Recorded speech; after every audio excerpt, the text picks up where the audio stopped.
What's good, fam? How y'all doing today? Man, I'm excited for this video right now because I've been waiting to do this for a long time. We're gonna solve one of the big problems with my IS300 over there in the corner.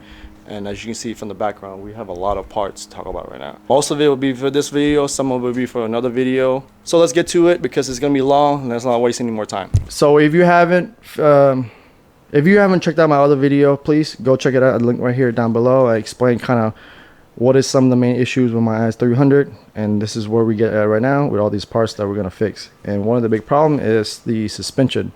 It definitely needs a refresh, overhaul, new everything. Since this is 245k mile car, it definitely needs it. Most of this part here are suspension. Of course, you see the gritty exhaust. That's for another video. There's some parts out here for another video, but mainly most of this part on the table right now are for the this video, which is refreshing the suspension. Like I mentioned, some of these parts is gonna be for another video, like the exhaust right here, and then I have another part back here. Straight from Japan, the Altezza OEM armrest, the cloth version. I got it for a while now, a few months. I just have been sitting. We're gonna install that for another video too, but mainly today it's gonna be focused on the suspension part. So we're gonna start off explaining what I got so far in more detail. Upper control arm here, the Mevotech Supreme. I went with Mevotech for most of the parts just because they're a lot of people use them and they're pretty good for the price point. OEM is very expensive and I want to try these out. I never had Mevotech, so you know, it doesn't hurt to try and see how it goes. I got the upper control arms. All of them are the Supreme version, so make sure if you do get these, I'll have everything linked up below. Most of the stuff I bought from Rock Auto, but just make sure that if you do the same brand Mevotech, just get the Supreme because they're a lot better. I have sway link. Basically, I got the front and the rear.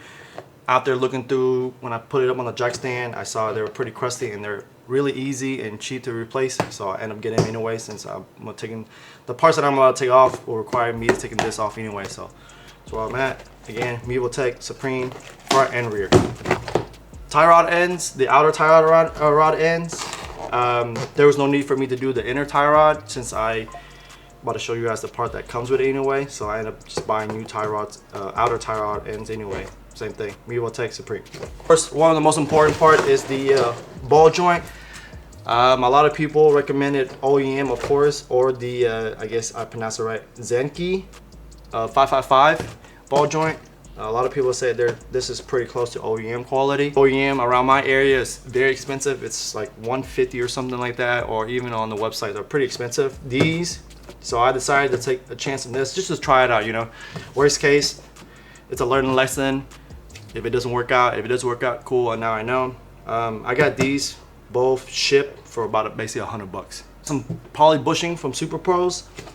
I decided to not replace most of the control arms besides the upper one, since they look like, you know, the metal wise, it looks pretty good. So I'm just gonna replace the bushing anyway. End up going with SuperPros because a lot of people recommend it. Of course, they make great products. I basically have the upper control arm bushing, the lower control arm or lateral control arm bushing, and then we have the caster arm bushing. And I got these during a little sale. Again, I'll put how much I pay for everything. I have my new rack and pinion from Detroit axle. I asked the forum and people on Facebook who have replaced their rack and pinion, and a lot of them recommended Detroit axle. This one was 10-year warranty, and I got it shipped to my house around 180 something, 80-ish. So can't go wrong really. One of the most important piece is my new coilovers. I decided to go with, I don't know how you pronounce it correctly, Pinion, because their coilovers are really great for the price point. A lot of people have opinion from pros and cons, but I think overall we can all agree that this is probably the best bang for buck for coilovers. I am not going to do anything super crazy with the car, so I think this is the, you know, the right purchase price point wise for this. All right, so let me address this right now before anybody asks. I already know. You probably already can tell that I don't really have any or not at all rear suspension parts, and the reason is, before I say it, I hope you guys, it's dependent on my situation, and some of you guys might think it's stupid or whatever, but it's okay. Don't worry, it's okay. But the reason is, of course, the front is the most important part. Like most of the stuff on the front is definitely need replacement. The rear could need replacement, but it's not as bad as the front. But the main problem is I do not know how low I want to go for this car. Ideally not too low at all. Instead of me buying parts for it that I might need adjustable, you know, arms later on, I was just gonna wait until I get the coilovers, let it settle on and stuff, and see how low I want to be, and see if I actually need control, you know, adjustable control arms. Front wise, I know I'm not gonna go that low. It's already kind of like front, I guess nose lower anyway, so I won't go that low. The rear wise, I can already tell that I would definitely need to go lower than the front. That's the reason why I'm waiting. So once I get everything installed, the coil and all that stuff, then I'm gonna see if I really need adjustable control arms or just refresh what I have now. If you need adjustable control arms, then we'll go from there. If not, then we'll probably kind of head up this direction with SuperPro Bushing, replace all the bushing, get it going. Because since I'm already gonna do the bushing anyway, I might as well go with poly, you know, have a better driving experience. So yeah. So I apologize for some of you who's like, man, why don't you do all the suspension all at once right now? And it's okay. It's okay. Trust the process. So let's go right now. Right. So I have the car inside the garage, and we're gonna get ready to jack it up, put it on jack stand, and get it going. Now, this beginning part of the video is gonna be the first thing. My original plans, since I have to basically, you know, put new bushing in some of the arms over there anyway, this part of the video is gonna be me, you know, getting it up and taking off the parts that I need to do.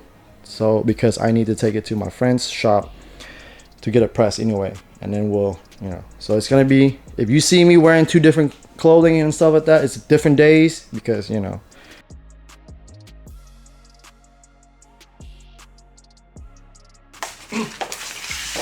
And of course, most important thing, safety. You gotta put some wheels under the car just in case something happens, and this will help it from going all the way to the floor. So you just never know. I'd rather prevent. We're gonna work on one side only, so I don't want to make this video repetitive doing the same thing on the other side. So we'll just kind of focus on this side. So time to take the wheel off. Let's assess what we need to do. Hopefully everything goes smooth. And I just realized it's a whole gray and red combo going on. Red and gray, red and gray, red and gray, red and gray. So, okay, we're on the car. I'm going to try my best to show you guys some of the issues. The outer tie rod, crusty. Pretty sure it's my rack and pinion is messed up. Is that right there? The boot is leak, and then it's leaking power steering fluids. The car is pretty crusty. We're gonna get that fixed. A lot of the bushings are time to go, so we're gonna replace this caster arm, replace outer tie rods, do the bushing, ball joints. Bushings over there is crusty too. Right now we're gonna take the 217 bolts that's holding the hub to the bottom, so we can turn it that way. Have some space for the ball joints, and for the ball joint separator, I am using this kit from Advanced Auto right here. The reason I'm doing this, it has this little prong in I can just push instead of the ball joint. So if you're trying to save your the boots on your ball joints, this will help save it, and this will be a lot easier too. I got this again from Advanced Auto, so we're gonna get the 217s at the bottom right now and unbolt that so we can turn it. So this is what I mean. When you get it done, you just kind of pick it up, push it that way. Now you have more room to get to both ball joints, and you can press it out.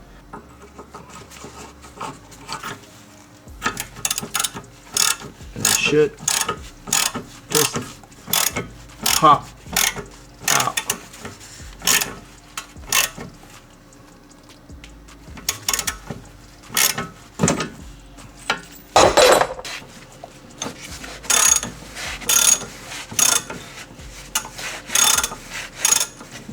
There we go. It didn't even need to pop. It just needs to be.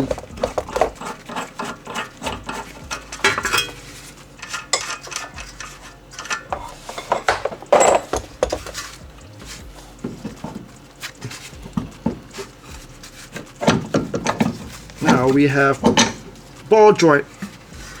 So we need to take out that bolt right there. Right here, it's 2 bolts holding the bracket and the strut, and then we have 2 more bolts on the bottom for the caster arm, and then I think 1 more bolt right behind here where I'm pointing is for the bracket, so that way we can get to the lateral or lower control arm.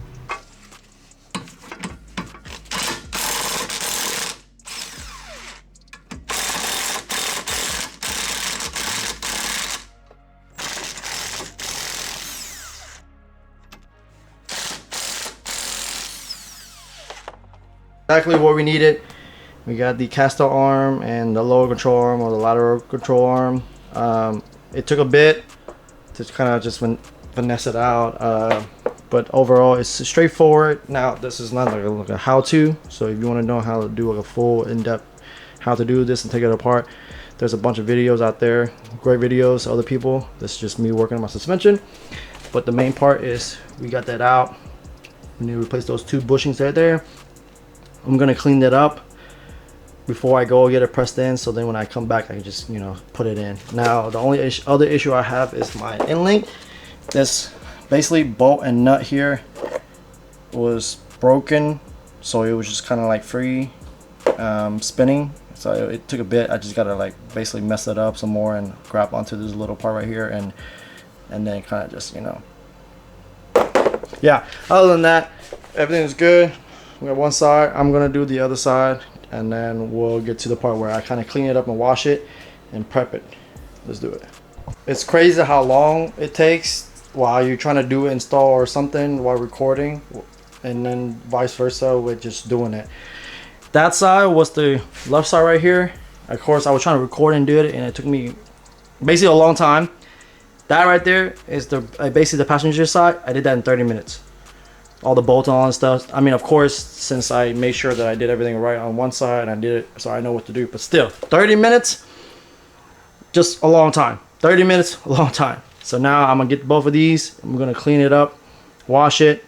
I'm gonna spray some degreaser on it. I mean, I don't really care about the bushing part anyway, so we're just gonna get it as clean as possible.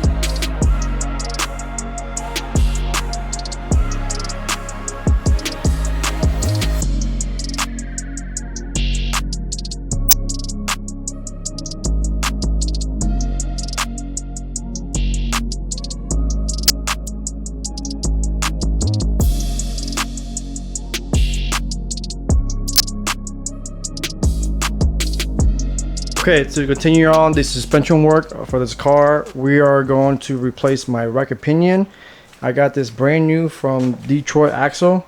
A lot of people recommend this place because they had it on their car for a while now and they have no issue. This one I paid around $180-ish. I'll put the listing or the price up on the screen.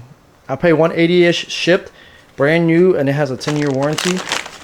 It looks pretty good. I don't have it out the back right now because it's kind of like pretty oily, so that's why I have it here. But essentially I'm not going to be doing a full how-to for this car. There's a lot of videos out there that's really good, you can check that out. But essentially the simple thing is there's 2 bolts right here, 1, 2, you need to loosen that out, and there's another 2 on this side, and then you have your lines right here, which I would wait until at the very end to loosen them because that's where the fluid will come out, and then you have the bolt for the steering column. But other than that, super easy on this car. It's pretty simple to replace. It just takes a little bit of manpower. But I'm gonna go in there and take the old rack and pinion and flush out the fluid right now, and then pull out and show you guys the big difference. So let's do that. All right, so I got the old rack and pinion out. I remember seeing a sticker right here. I mean, you can still see kind of thing. It says a reman, but after I was taking it off, I realized it says Toyota right here. So I'm assuming it's OEM steering rack and pinion, but reman. So now it kind of changes everything, because originally I thought it was just like an off-brand reman. But now that this is a OEM reman, I'm gonna keep this for future, just, you know, extra spare part in case this, you know, goes out and multiple times where I get annoyed, and I'll just do that instead, you know.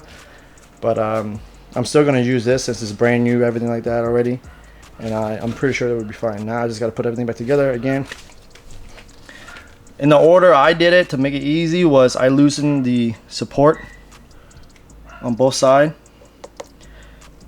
loosen it a little bit, and then you need to completely take off the bolt for that one, and then you can slowly take off those, and the fluid should be coming out, and after that it should just takes a little bit of effort to pop out. So time to install the other one.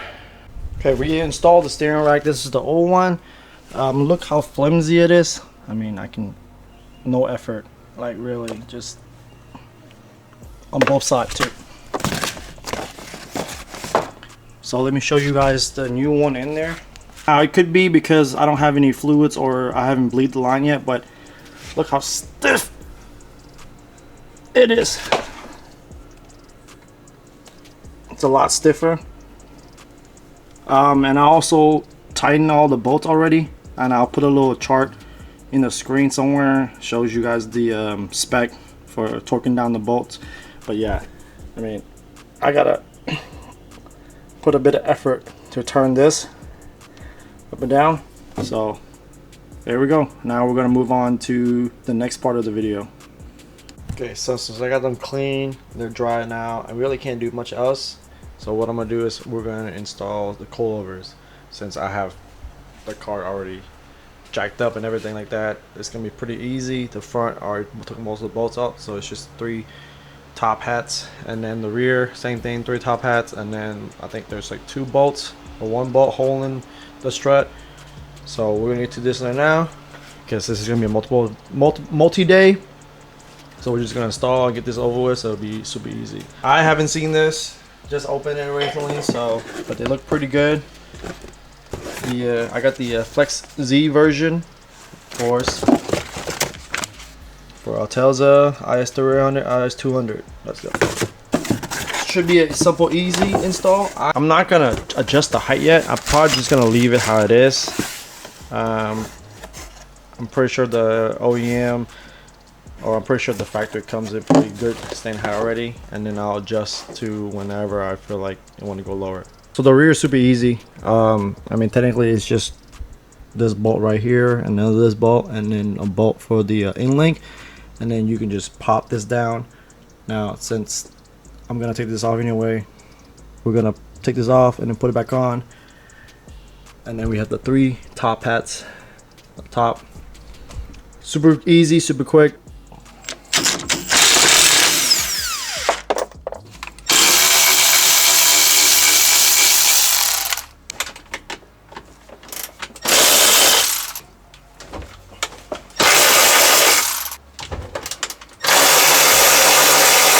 Okay, got an OEM out to the left, to the right. I got it pretty somewhat level.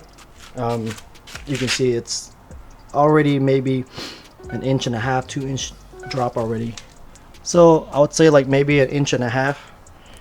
So I'm gonna leave it like how it is, and don't forget to take the 2 12 bolts that's holding this bracket in there. This one doesn't come with a bracket anymore, so you should take the bolt from there and just screw it back into the car. Don't forget that, because I forgot it and I was trying to figure out why it wasn't coming down. But other than that, it's pretty heavy. You can definitely see that this is overdue, needed to be replaced.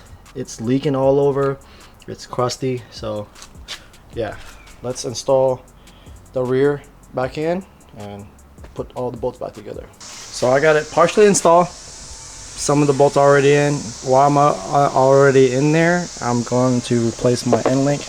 Crusty, I got a new one here, so I might as well until I further figure out what I'm gonna do with my rear suspension. But yeah, just put this back in, tighten the top part, we should be good. It's time for us to put in the arms back in the car.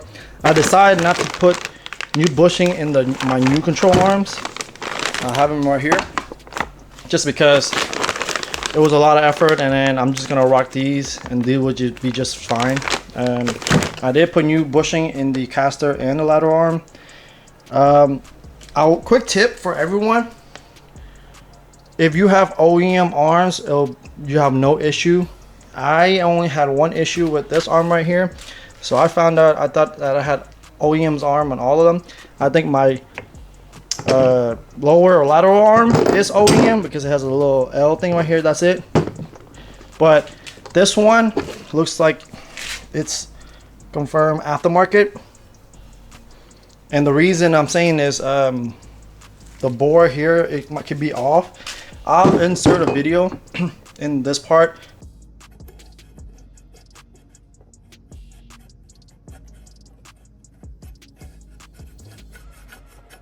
showing you guys when I have this in here and it would like literally slide back and forth so easily. So the reason is a lot of people say the aftermarket arms bore tends to be like not perfect, so that's why I end up going find a OEM one locally and got it pressed out and it's perfect. Now I just want to say the other arms for the, I guess, left side here, it was fine. We pushed in and it just like this over there. I have it over there. So it's just bad luck with that one. But if you have OEM arms, you shouldn't have any issue. You can press them in. If you have aftermarket arms, just be cautious. So I'll put a little warning or disclaimer here. OEM arms will more likely be good. Aftermarket, just be cautious. But we are ready. SuperPro bushings already in. All the parts that we need to install on the left side. Of course, we have the new coilovers for the left side, caster arm, lower or lateral arms, the upper control arms. You have the end link, you have the outer tie rod, you have the outer tie rod, and then you have the new ball joint. Just want to show you guys the difference between the new ball joint. This is again the Zanki ball joint. Look at that. 01. Yes. So we're gonna replace that. All new hardware. The quick tip is when you're installing the bottom part, I would recommend putting this on here already, kind of bolt it in, and then sliding that one in to get that bolt first in, and then pushing that in, because this, there'll be some resistance, but you can kind of pry and then or push it in, it will slide in. But so that way, because this little two bolt on the bottom right here, it's kind of a pain if you do it like bolt those first in and then bolt those back, because it's kind of a little bit of angle. So mount this on here first and then mount that, put the bolts in, and then push that in, and then you should be good. And then from there, just kind of like go up. This is what I mean by putting it together first. I put the two big 19 up here, so you have it mounted like that. Try to slide this in first so you can get that bottom bolt to at least hold this part, and then this is gonna have some resistance where it goes in. All you do is just kind of pry or push it in, it'll go in, and then you can put that bolt in there. Here, so first we are going to go that.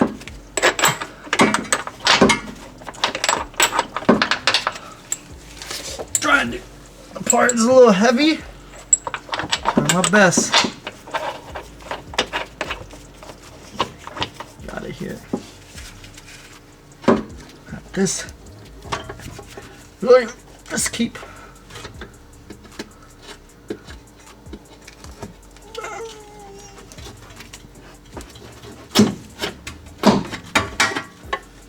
That. Now we're gonna do the ball joint. Make sure you put some lube like on the sleeves right here, just in case, you know.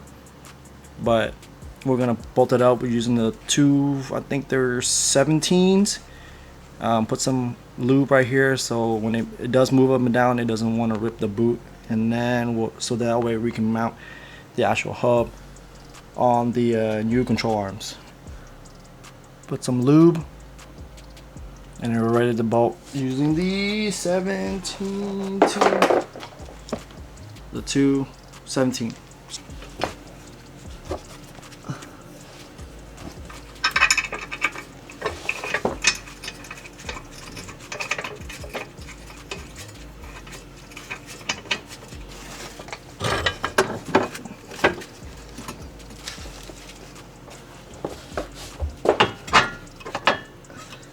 And then we can put in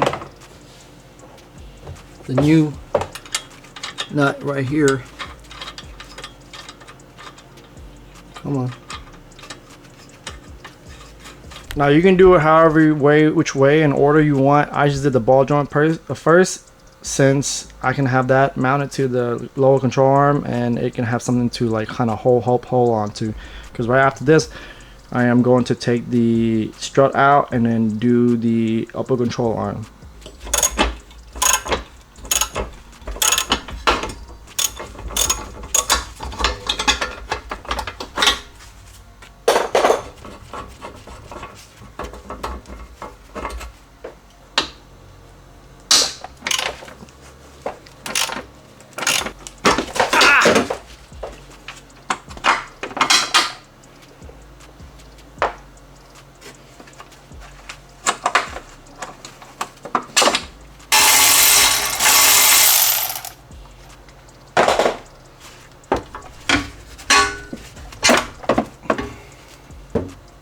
Okay, so I got both of them in, the two bolts on the side. I just gotta torque them now. So these two right here needs to be, I'll put the actual chart of this torque spec, but it's about 44 pounds on each one, and then this one right here is 50. So 44 will be the tie rod ends for me. Will be here. You should measure from your old steering rack how far it is. I have mine taped to where it is. You want to get it like pretty good enough so then your alignment is not super whack until you go get alignment. But just try the best you can, because you need to go get alignment afterward anyway for all this suspension work. So time to just screw this on right now.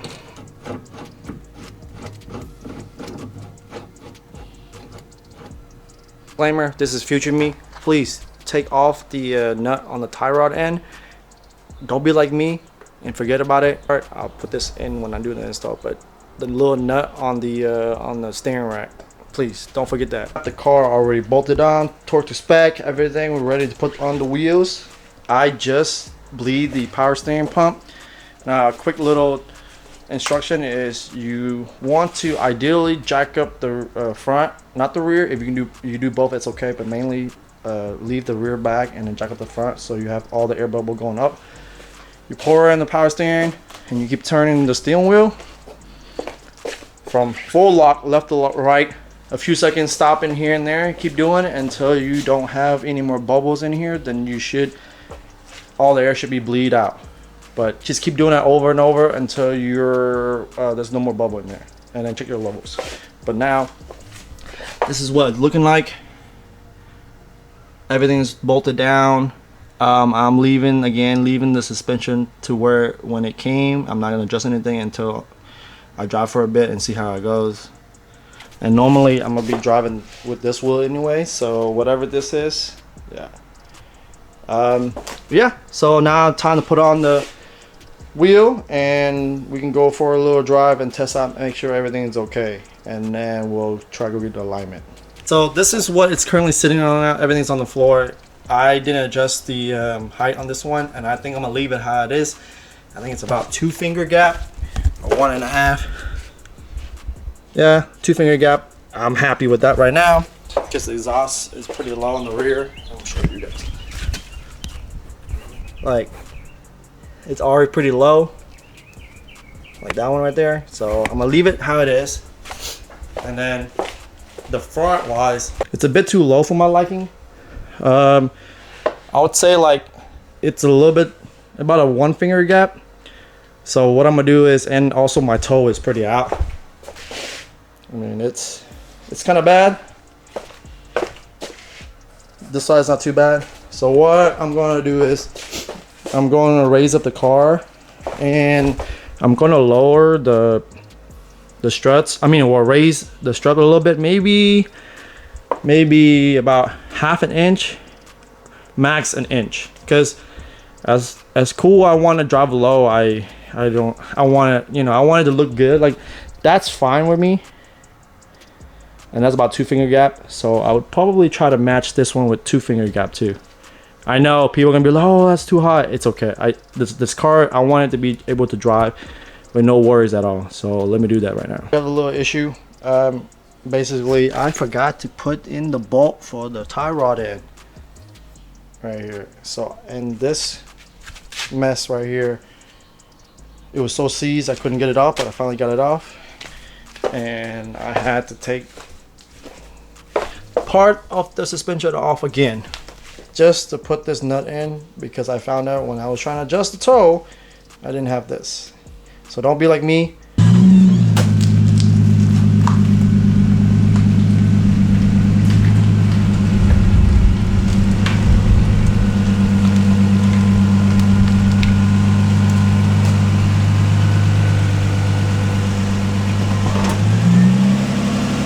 So the car's been driving good. I haven't gotten an alignment yet, but I've been driving around for a couple of days now in this car. Initial off the bat review is that, of course, it feels a lot better. I can feel most of the bumps on the road before. I mean, the only reference I had before was my old suspension, which is, you know, all blown and need to be replaced anyway, all the bushings and the struts. So I guess my old suspension was very soft compared to this one. I can definitely feel the difference, like stiffness wise. I can feel more of each little bumps and stuff like that. I think the coilover setting is still on the softer setting, so I'm not too sure. I have to double check on that, but I'm pretty sure the poly bushing for the front definitely gives it more stiffness. So yeah, that's where I can feel more of the road. I still need to get alignment. I'm having, it's not really an issue, but I feel like my steering wise, when I turn left or right, it takes a bit until it fully, like, you know, so that's can be solved. But overall it drives good. I got it to where it lines up good enough until I go get alignment, so I've been able to drive it around town here and there, and I think I'm pretty settled over how high the coilover is. This is what it's currently at. I think it pretty much somewhat settled down now. Like I said, the rear I didn't change anything, so it's about 1 finger gap, literally 1 finger gap. I'm happy with this. And then the front, I did change it from factory. It's also about 1 finger gap. Oh, you can see 1 finger gap. My driveway is a little leaning more this side, but essentially both sides are about one finger gap. Basically the front, from when out of the box, it was like 1.25 or 1/4. I changed it to 2, so I basically add about 0.75 inch or 3/4 onto this to make it I guess higher, because before it was basically almost sitting on the tire, and I'm not about that, and I think it looks pretty level out. It's enough for me to put a little side skirt. I mean, it's you know, it's still somewhat high, but I'm happy with this. I have not scraped anything yet, but this is the rear currently. And then this is the front. So overall, I'm happy with how the car looks. Just needed alignment, and I think this is where we're gonna leave it at. All right, so thank you for watching the video again. Like always, this one is a lot longer than usual because it was an install, but it's definitely worth it.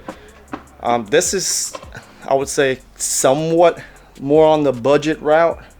If anyone if you guys want to do it, depending on if you get someone else to install it or do yourself. I mean, the bushing, give or take, is almost the same amount as getting like the whole new aftermarket like Mevotech's control arm anyway, give or take. So it really depends on what you want to do with it. It's a little more on the budget side, just the fact that you can go crazy with all the figs and arms and stuff like that, but I'm happy with what I did. Honestly, this car just needs a little bit more fine-tune, maybe adjust the stiffness a little more and figure out to make sure to where I like it, but overall it's worth it. Like always, thank you for watching. I hope you enjoyed this video as much as I did, because I kind of went through a lot to just get it done. It took a lot longer than I expected, but it's okay. So like always, till next time, deuces.